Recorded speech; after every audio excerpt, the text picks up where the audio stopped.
अस्सलामुअलैकुम। आज मैं बहुत मज़ेदार सी रेसिपी लेकर आई हूँ जो कि है ज़िंगर बर्गर की रेसिपी। और बच्चों को आप लंच में दे सकते हैं और आप ब्रेकफास्ट में भी खा सकते हैं। बहुत मज़ेदार बनती है। तो मैंने चिकन लिया है, तकरीबन यहाँ पर 1.5 kg मैंने चिकन के लिए।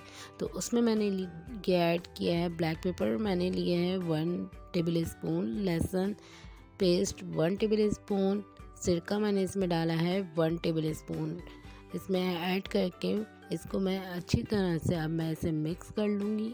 और इसमें आप अपने टेस्ट के मुताबिक भी मसालों को कम ज़्यादा कर सकते हैं और सिरका आप अपने टेस्ट के मुताबिक भी ऐड कर सकते हैं।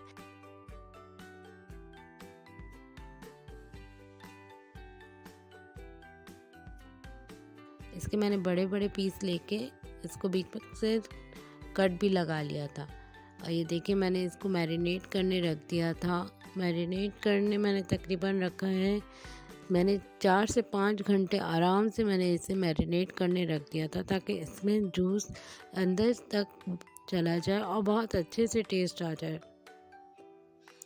अब मैं इसके कोट करूँगी। ये फ्लावर है, मैदा है जो मैं इसमें अब इसे लगाऊंगी चिकन को, से डिप करके चिकन को। अब यहाँ मैंने ले लिया था ठंडा पानी, उसमें मैंने इसे ऐड करा और फिर मैं वापस से इसको फ्लावर में मैंने वो लगाया और फिर वापस से मैंने इसे पानी में डिप करके फिर मैंने फ्लावर में इसको लगा के अब मैं फ्राई करूँगी।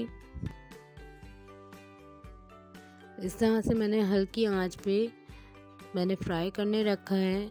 और इसी तरह से जिस तरह से मैं स्टेप मैंने मैदे के कोट के किए हैं, आप भी इसी तरह से करें, बहुत ही अच्छा इसका रिज़ल्ट सामने आएगा।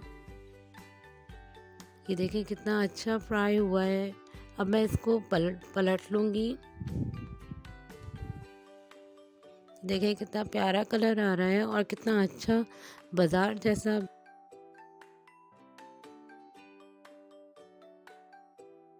देखें कितना अच्छा लग रहा है, जैसे बाज़ार में हम मिलते हैं ज़िंगर बर्गर।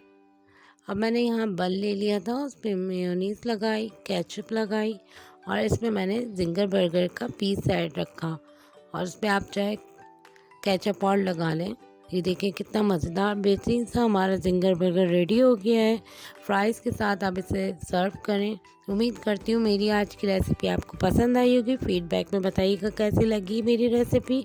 आज के लिए बस इतना ही, फिर मिलेंगे। अल्लाह हाफ़िज़।